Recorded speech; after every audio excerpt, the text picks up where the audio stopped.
Welcome to Community Church. You're welcome to sing and join us.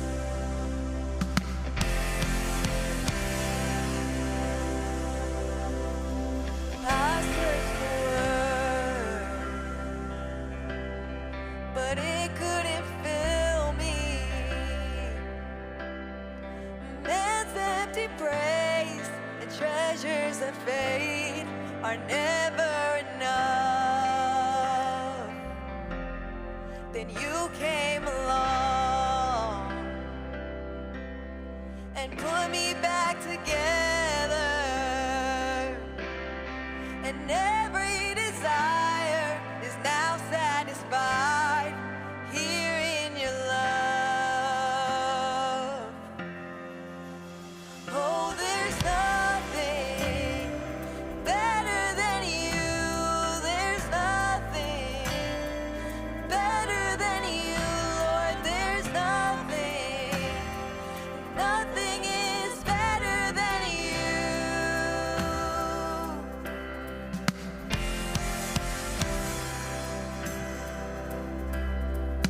I'm not afraid to show you my weakness, my failures and flaws. Lord, you've seen them all, and you still call me friend. 'Cause the God of the mountains is the God of the valley, and there's not a place your mercy and grace won't find me again. Oh, there's nothing better than you. There's nothing better than you, Lord. There's nothing. Nothing is better than you.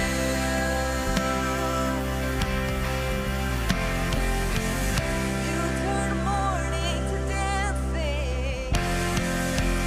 You give beauty for ashes. You turn shame into glory. You're the only one who can. You turn grace into gardens. You turn bones into armies. You turn seasons to highways. You're the only one who can. Oh, there's nothing better than you. There's nothing better than you, Lord. There's nothing. Nothing is better than you. Oh, there's nothing better than you, Lord. There's nothing better than you, Lord. There's nothing. Nothing is better than you.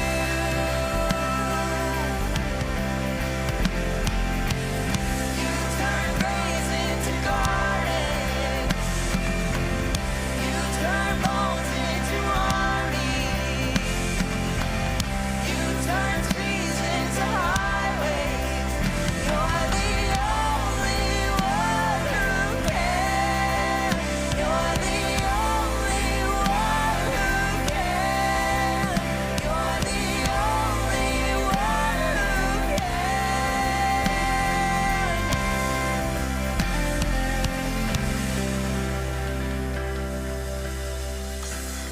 If you're troubled, heavy-hearted, come to Jesus and find your peace. If you're down, empty-handed, just come to Jesus and find your strength. He is hope for the hopeless, rest for the weary, help for the hurting. He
Thank you for singing with us. You can have a seat. Hey, my name's Allie, this is Joanne, and it's so nice to see you guys on this wonderful Sunday morning. We are especially glad to see you if today is your first time here. If you are new around here, we would love to meet you and even give you a gift, so please stop by our information table downstairs on your way out. There's a host there who would be happy to answer any questions you might have. And we would also love to have a record of your visit. So there's a card at that information table where you can leave your information, or if you prefer to do that online, you can do that by scanning the QR code in front of you.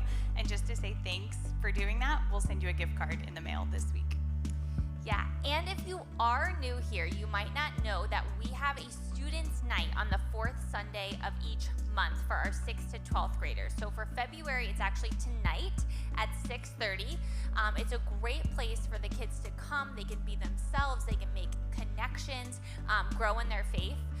And I know for me, and you might know for yourself as well, it's really those connections that we make that can really help keep us on track. And it's definitely the same for our students as well. So we would love to see them here tonight at 6:30. One of the things that we love to see is when an organization in our community is doing a great thing for the people of the community. So one of the churches down the road, the Presbyterian Church here in Babylon, they have the systems set up, they have a program in place to feed the people of our community. They have a food pantry where they are serving dozens of families every week.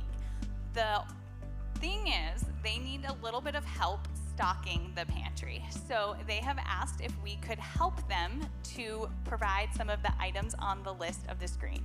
Some of you have generously donated so many things already, and thank you for that. If you would like to participate and help this church to serve the people of Babylon, you can still do so by bringing back any of these items anytime today. We'll be delivering that over to them this week. So that's all for us. In just a minute, Lou will be back up to wrap up our Hot Mess series.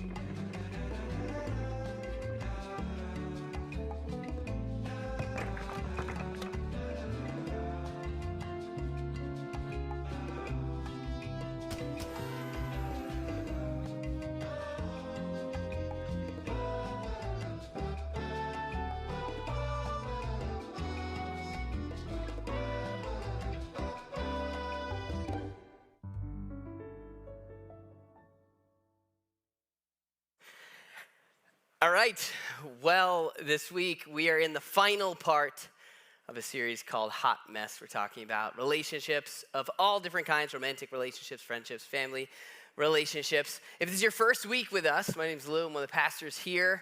I'm glad you're with us. We take our teachings on Sunday morning and we group them together in what we call a series. And so today we're wrapping one up. We're starting a brand new one next week. But I'll bring you up to speed real quick. What we've been looking at, like I said, relationships. But not just relationships. We've been looking at some principles that hopefully bring some clarity to the fog of relationships, some simplicity to the complexity of relationships. They're not going to solve all your problems, but hopefully there'll be things for us to keep in mind as we're navigating the difficult situations in our relationships. Because while relationships can be some of the most difficult things in life, they are also, or at least have the potential to be, some of the most rewarding things in our lives. And so they're worth it. It's worth putting in the work. And so on week one, we talked about a concept that I know has prompted some great discussion in some of your groups, if you're in a group, or maybe even between the two of you, if you come as a couple. We talked about desires and expectations and how at some point early on in a relationship, before a relationship happens even, we have hopes and desires for the future of a relationship. And these are not right or wrong, they're just what we hope for. It could be, sharing an epic birthday every year with your best friend. Or it could be maybe you desire to have a certain number of kids with someone. Or maybe you desire for to meet someone who's going to be super romantic and is going to do all sorts of sweet things all the time. But at some point, often, especially if we're not aware, our desires can become expectations once we get into those relationships. Sometimes it's after the wedding, sometimes when you hit a certain age, but often at a certain point, these things that we hope for from someone, somewhere, someday become what I expect of you in this relationship. And the problem with that is that an unfulfilled desire feels very different than an unmet expectation. Right? A desire that goes unfulfilled is like, oh, all right, well, that's too bad. I wanted that but didn't get it. An unmet expectation feels like you didn't do what you were supposed to do. And the problem with expectations, if we're not aware that our desires have become expectations, especially, is that gratitude begins to get pushed out of the relationship. Because you're not grateful for someone who keeps an agreement. You're not grateful for someone who just does what they're supposed to do. You can't win, you can only not lose. And so expectations have this way of turning our relationships into a debt-debtor relationship where we're constantly keeping score of one another and comparing and contrasting. But we looked at this ancient idea that the Apostle Paul taught about when it came to relationships, especially romantic relationships, this idea of mutual submission. Mutual submission, which is not all that exciting. When we think about submission, I think of professional wrestling, like putting someone in a headlock until they submit. But the idea of mutual submission is that it's not compromise. It's not 50-50. It's not like let's both be equally unhappy. It's 100-100, like all of me for all of you. And while submission is not that attractive of an idea, this is, someone, all of them for all of you. Like John Legend wrote that nice song about it, right? That's attractive. That's something that we really want. But it's not easy to get to, especially if you're not aware of desires that have become expectations. And so if you want to go back and listen to that message, there's a lot to that, especially when it comes to the motive, like where we get the strength to give all of ourselves to someone. You can listen to that online or on our app. The following week, we talked about how because people are different, because we have different needs, because we've been wired differently, because we're just not the same. Healthy relationships are not copy-paste. They're custom-built. They're not one size fits all. What works for someone might work really well, but might backfire for somebody else. And so it's important that in especially our most meaningful relationships, that we become students of the other people. Or we could say that loving well requires learning well. Asking questions. Talking about when they feel respected and when they don't, when they feel loved and treasured and pursued and when they don't. Becoming curious about what it's like to be on the other side of the relationship. Then last week, we talked about what happens when things go bad, because they're gonna. When you mess up, when you slip, when it doesn't go the way you were expecting it to go, what do?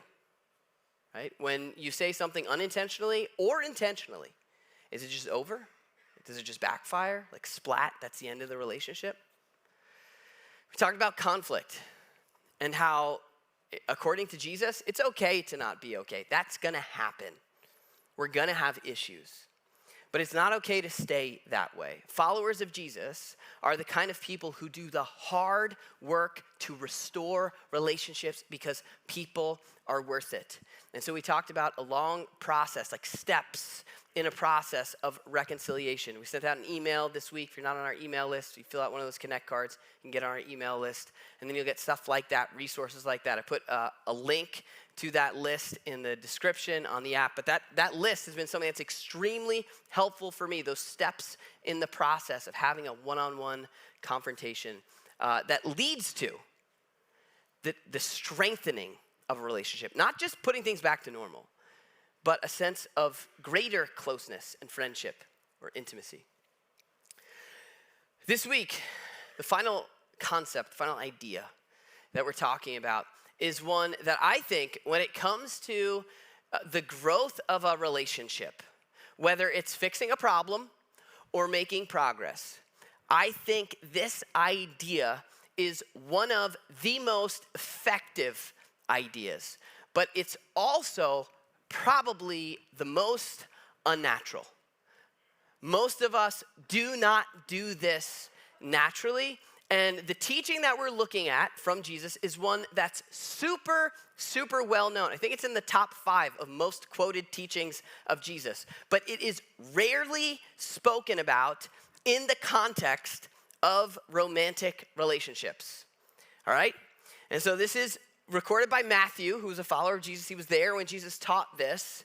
In one of his most famous teachings, Jesus says this. Are you ready? Very simple. He says, do not judge. I'm going to just stop right there. Do not judge.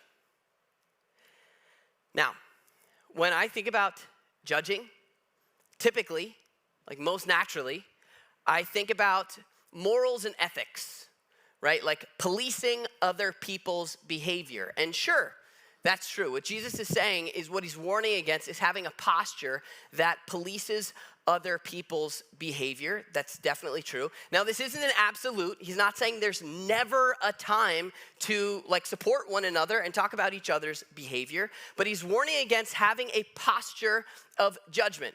Now, this word for judgment, the idea here in the original word, it's very simple. It's very simple. It has the idea of observing and deciding. Like watching, assessing, evaluating, and coming to a decision based on that evaluation, like whether or not something is okay, what the motives and intentions behind an action were. What Jesus is saying, according to a guy named Tim Mackey, who's the lead scholar in something called the Bible Project, he says this. He says, what Jesus is warning us against, what he's telling us to do, is to be, ready? He's saying, in general, to be highly suspicious of my own ability to discern the motives and intentions of others. To be uncommonly hesitant to observe and decide when it comes to what somebody else is doing. What he's telling us to do, to put it simply, we might say he's telling us to live, to act with less certainty and more curiosity. To be slower to be so sure about why they did what they did or whether or not something is okay. Now, like, again, even if we're just talking about in general, forget relationships, we're talking about in general. This is one of Jesus' most popular teachings. And he's the one who said, like, don't have a posture of judgment, of observing and deciding, like thumbs up or thumbs down. Don't be those kinds of people. Now, I don't think I need to tell you this. But this is something as, like, church as a whole, we're not really nailing, you know? Like, the reputation of the church is the exact opposite of this. The church has earned itself a reputation of observing and deciding pretty quickly, of speaking with a lot of certainty and a little curiosity. And so what if the church as a whole, especially our church, right? Like what we can control. If you consider yourself a follower of Jesus here, if you're not, we're glad you're here. But if you are, and you consider yourself part of this community, what if we had a reputation of just being curious? Like maybe something doesn't sit right at first, but we pause, withhold judgment, observing and deciding, and just like, hold on a second, like, and ask some questions. Because the reality is we don't know what it's like to be on the other side of us. Now, if we like zoom back into relationships, observe and decide. I don't know about you, but when I hear like don't judge, I'm not thinking like, oh, that applies to my marriage, right? Allie and I, my wife Allie, we're not really that judgmental of one another. It's not the way it is.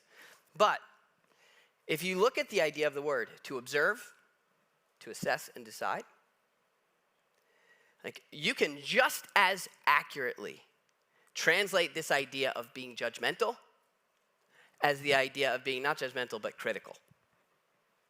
And that's something we see a little more of. of not being okay with what you did, of watching, jumping to a conclusion, writing your own story, and not being okay with that. Like, you gotta fix this is not okay. Why would you do that? Right? This is something that's a little bit more common in our relationships. The nitpicking, observing, and deciding. And so imagine for a minute, right? Let's just play pretend. Imagine a relationship. If the relationship you're in right now, if you're in a relationship, imagine a relationship free of criticism. None. Not ever being told what you're doing is not enough. You're not trying hard enough. You're not being told who to be or what to become. Free. Just imagine what that would feel like. And maybe that's totally unrealistic and it can never happen. But just picture, if Jesus stepped into your relationship and said, don't be critical of one another. Allie and I read this book together years ago. And in the book, there was this 30-day challenge. And on day one, the challenge was, don't say anything negative to the other. And we were on day one for more than one day. Because it's hard. It's natural. It is natural to observe and decide. We do this naturally, which is why Jesus is warning us against it. Like, press pause, stop, don't jump to a conclusion. Don't decide what the motives and the intentions were behind what was just said or what was just done. Observe and decide. And then he goes on here in the passage. He says, do not judge, you ready? Do not judge, or you too will be judged. For in the same way you judge others, you'll be judged. And with the measure you use, it will be measured to you. This is actually a financial term. The idea of measuring was assigning value to someone. It's the same idea. He's saying, don't judge or you'll be judged. Now, people who study this stuff go back and forth. They're like, is he talking about God? Is he saying if you judge people, God's going to judge you? Or is he talking about people? If you judge people, people are going to judge you. Well, I don't know. But let's look at both of those situations.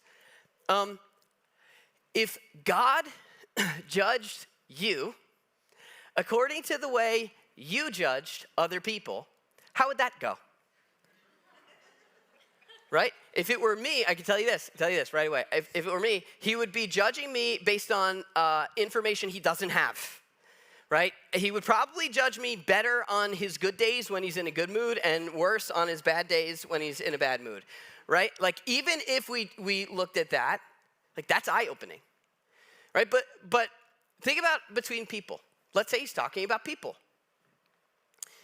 Isn't it true that criticism invites criticism, right? When someone comes up to me and says, hey, I don't like the way you did this, my first instinct is to be like, well, you know what? I don't like the way you did that. Even if the two things are totally unrelated. It's like, hold on, change topics and let's talk about you. There's something about us that wants to give right back when we're criticized. And this is what he's saying here. If you judge, you're going to be judged. If you're critical, people are going to be critical of you. You're entering into an ecosystem of criticism. How often are you critical of the people in your life that are unconditionally supportive of you? Right? Because it works both ways. Like, there's not this instinct to judge and be critical of people that are just in your corner all the time.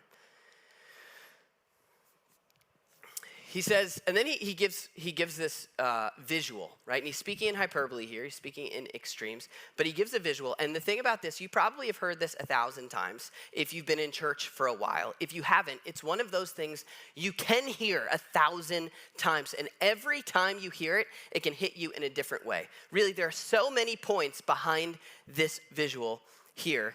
You can sit with it for hours, but we don't have that much time. So he goes on and he says this. Ask the question. He says, why do you look at the speck of sawdust in your brother's eye? Your brother, talking about someone in your community, somebody you rub shoulders with on a regular basis. Could be your spouse, could be your friend, your family member. Why do you look at the speck of sawdust in their eye and pay no attention to the plank in your own eye? Here's the hyperbole. Most of us haven't had like a 2x4 in our eye, but he's being extreme for a reason here. He's talking about lumber in the eyes. He says, then he asks the question, he says, how can you say to your brother, let me take the speck out of your eye when all the time there's a plank in your own eye? He says, you hypocrite. Now, this is something Jesus said all the time, and it didn't hit the way it hits us. This wasn't an insult in the ancient world. This is somebody who's not consistent on the outside with what's going on the inside, somebody who pretends. It's literally the word for actor. He says, first, take the plank out of your own eye, and then you'll be able to see clearly to remove the speck from your brother's eye. So that's the picture, right? Speck in your brother's eye, plank in your own eye. There's so much there. And he's saying, first, deal with the plank in your own eye. Now, if you just sit and kind of like digest this for a little bit, the idea is that we are surprisingly unaware of ourselves, especially in the context of criticism or judgment. So a couple of years ago, my brother used to live in Maryland. A couple of years ago, he came to visit Allie and I. And so we had the kids do like a little slumber party in the playroom. They slept in there, and my brother slept in my daughter's bed. It's a little twin-sized bed. And the plan was he was gonna spend the night, and then in the morning we were gonna wake up early, and we were gonna go to the gym together. And so he goes to bed. We wake up the next morning, it's early, still dark, it's like 5 a.m. Get up, like half asleep, go to the gym. We're in the parking lot, and we're walking in, and he looks at me, and he goes, we're both like still asleep. He looks at me, he goes, are we gonna talk about last night? I was like, what do you mean, are we gonna talk about last night? He goes, you slept in bed with me last night. And I was like, what? And he's like, yeah, you just came into the room, lifted up the blanket, crawled into bed, and went to sleep. And then he's like, then a few hours later, you got up and you left and went back in your bed. And there's like two grown men in my daughter's twin-sized bed. I was like, why didn't you say something to me? And he goes, I don't know, I thought maybe you missed me. And and I'm looking at him, and I am shocked at like what I did, right? I am surprisingly unaware of myself. And while stuff like that doesn't happen all the time with me like sleeping, right? It does happen a surprising amount of times where people are like, hey, can we talk about this? And I'm like, what? Like, I had no idea. I had no idea that what I did made you feel the way that you feel, or what I said landed the way that it landed. We are surprisingly unaware of ourselves when we're asleep and when we're awake. And so what Jesus is saying here, now picture this, okay? And this, for me, is the thing that really drives this home. If the goal in his little hypothetical situation here is to remove the lumber from the relationship, right? The speck, the plank, if the goal is the good of the relationship, then there is more potential for progress in the relationship when I handle my own issues than when I go meddling in yours. Because if I handle the speck in your eye and somehow get it out, congrats, we're like what we had minus one speck. What he's saying is when you deal with yourself, there is so much more to work with. There's more room for growth. There's more room for progress when you deal with yourself. What he's saying here, the point here is to start with yourself. And this is what's not natural. To pause and to check yourself. The best way to improve your marriage, to work on your marriage, is to start with yourself. The best way. It's not just nice, it's the most effective. And no, let's play pretend again. Imagine a relationship free of criticism, where both sides are totally devoted to working on themselves. Like that's a little more realistic. The best way to improve your relationship is not to focus on fixing them, but on who you're becoming. On who you're becoming. And that's true of marriage, but it's also true before you're married. If you're single and you hope to be married one day, the best way you can prepare yourself for marriage is not to focus on finding them, but on who you're becoming. And this isn't just nice and idealistic, it's insanely practical, right? Because the kind of person you're becoming will determine the kind of people you're attracting. I read a story in a book a few years ago, and it's rough. It was advice from a parent to a daughter. It's rough. It sounds kind of mean, but it's totally true. So it's not parenting advice, but the point is true. There's a girl who's in her late teens or early 20s, I'm not sure. She decided to take like all her standards and just put them aside. All her values, put them aside. And just go live it up for a while. And she figured at some point she'd kind of, get it back together and then go be a responsible adult. But for this window of time, she's going to do whatever the heck she wants. And so she did. And while she was doing that, she met a guy who was just amazing. And this was the kind of guy she wanted to be with for the rest of her life. He had standards, he had values, he lived by those values. The trajectory of his life was up and to the right. And she goes home and she talks to her mom, and she's like, this guy, I think he's got the potential to be the one. I want him to be with me. I think whatever. And the mom looks at her, and again, this isn't like parenting advice, but it's true. She says, guys who are doing what he's doing are not looking for girls who are doing what you're doing. The kind of person you're becoming will determine the kind of people that you're attracting. And so the best way to prepare for your future relationship is to start with yourself. To not worry about finding, but on who you're becoming. Because you know what? If your relationship before you have it is all about finding, once you find that person, that marriage is gonna be all about fixing. Unless you learn to start with yourself and make the focus on who you're becoming. But that's not natural. And so that's why Jesus says this. There's this other idea here in relationships.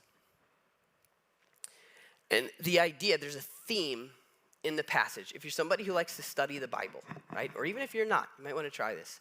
You go find this passage in Matthew chapter 7, print it out, and then just circle words you see over and over again, or underline themes you see over and over again. What you'll see is that different things jump out to you at different times.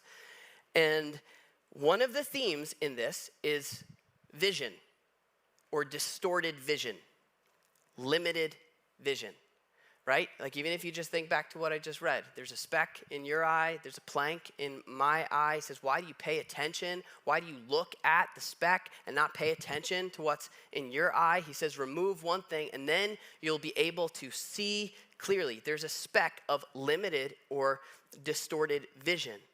The idea here is that if judging is observing and deciding, the observing part we're not all that great at. And so the decision is often not all that accurate.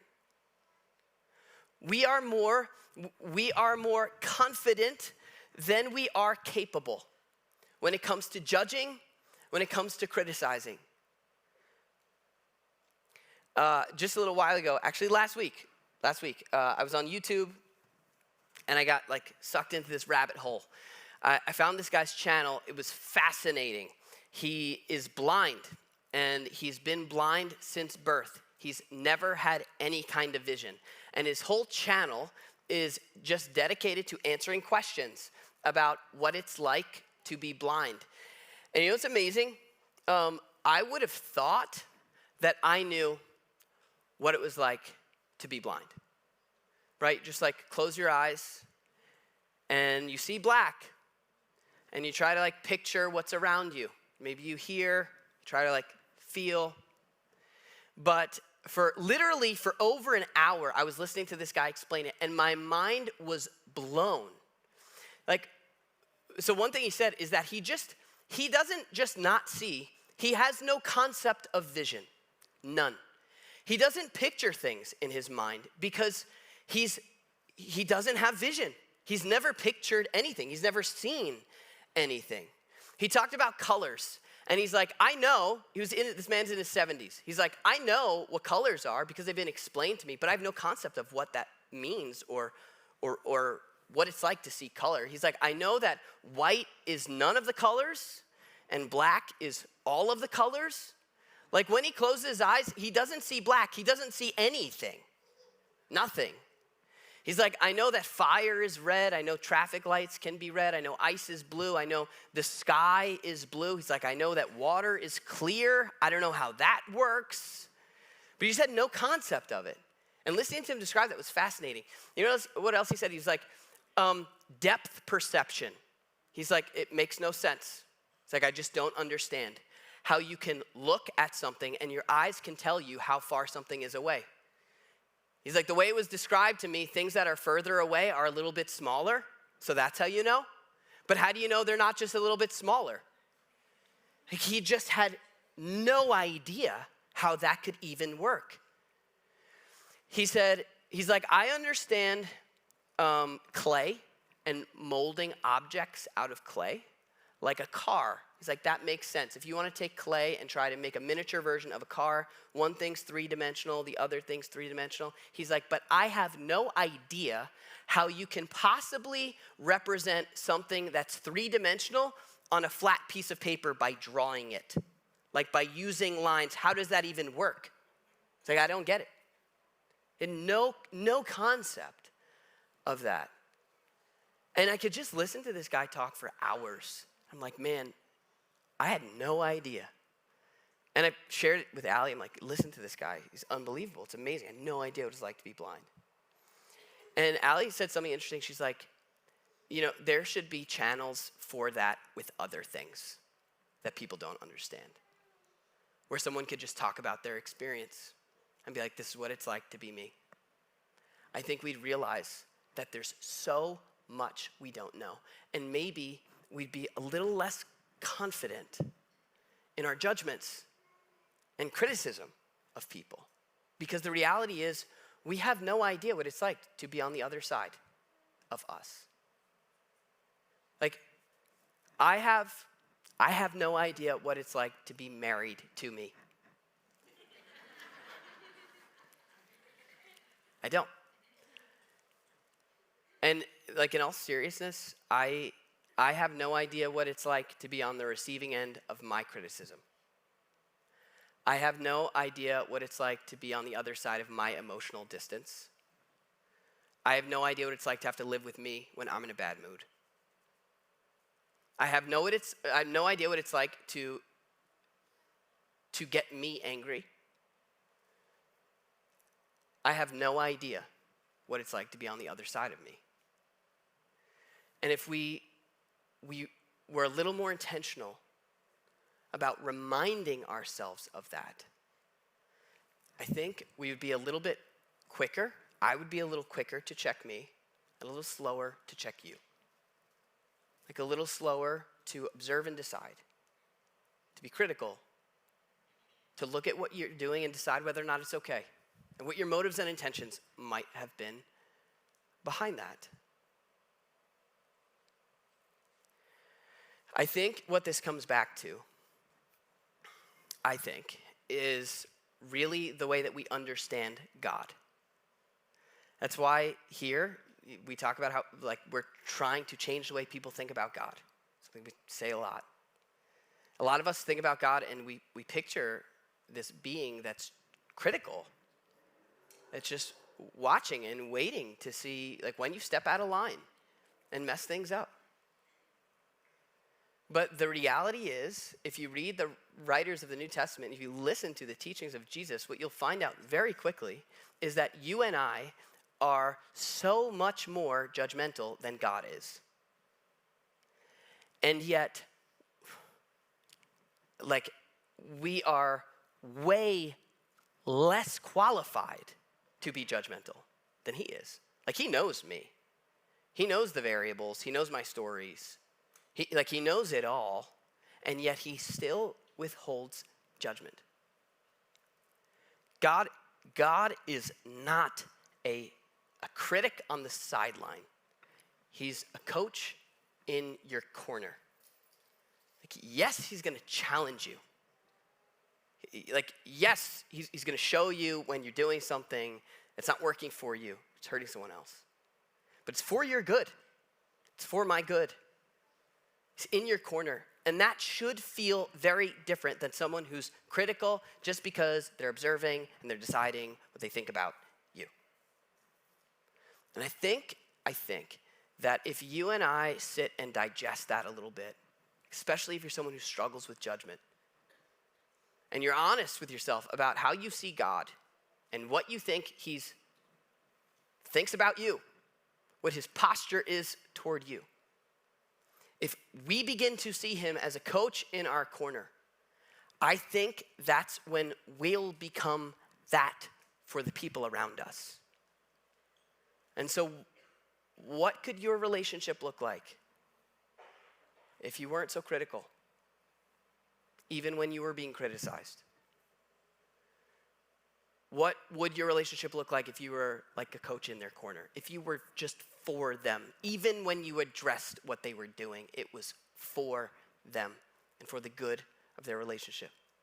And for us as a church, especially if you consider this your church home, if you're part of this community, if you're in a group, if you're on the team, what if we paused before we jumped to a judgment or a conclusion or a criticism, whether we voiced it or not?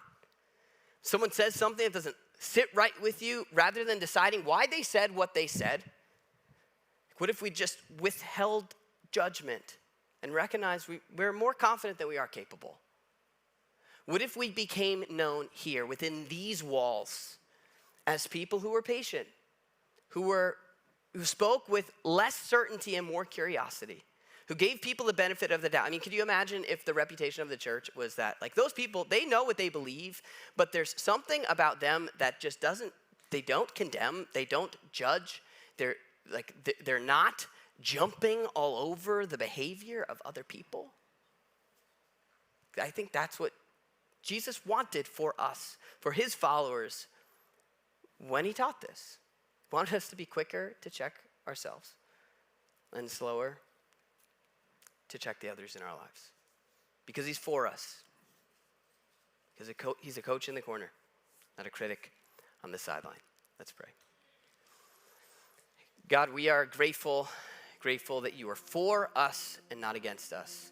And for some reason, it is so easy to forget that. It is so easy to feel like you're disappointed, or that we're not enough, or that you're upset or angry for the sake of being critical. God, I pray today that all of us here, no matter where we stand with you, that we would change the way we think about you, or that you would help us to change the way we think about you. God, would you give us a clearer picture of your grace, a clearer picture of you in our corner, a clearer picture of you as our advocate, as the hero who came not just to not judge us, but to give everything for us. And would that remind us that you're for us? And in turn, God, would you help us to be for those around us, to be slower to judge, be slower to criticize, to speak with less certainty and more curiosity. Jesus, help us to live like you. In Jesus' name we pray, amen. We're going to sing one more song. You're invited to stand and join us.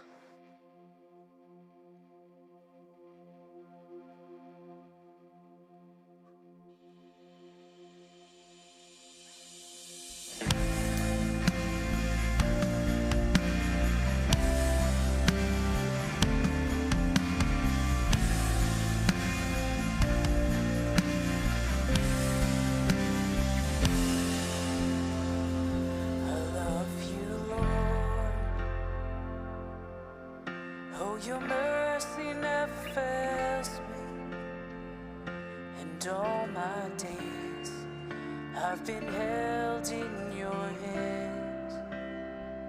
From the moment that I wake up until I lay my head, oh, I will sing of the goodness of God.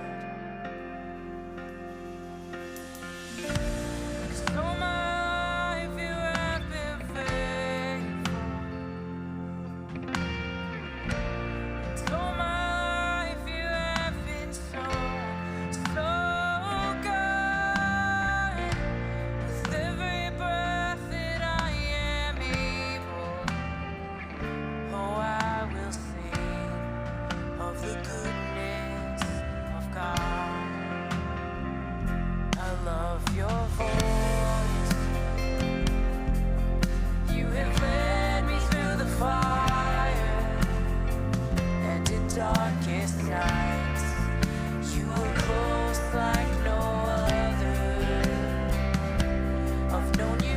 Father. I've known you as a friend, and I have lived in the goodness of God. 'Cause all my life you have been faithful. And all my life you have been so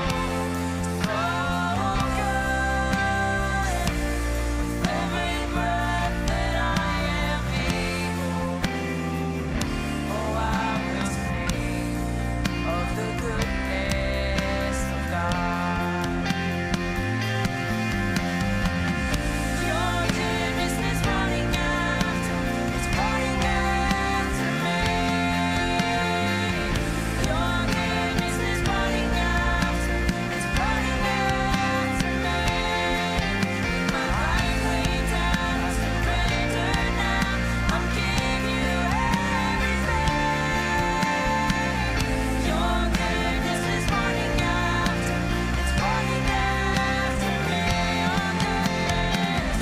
Your goodness is running after, it's running after me. Your goodness is running after, it's running after me.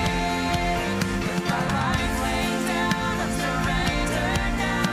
I'll give you everything. Your goodness is running after, it's running after me.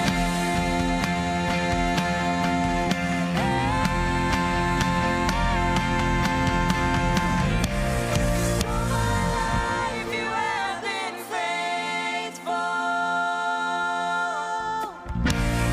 All my life you have been so good. With every breath that I am able, oh, I'm gonna sing of the goodness of God. Oh, I'm gonna sing of the goodness of God.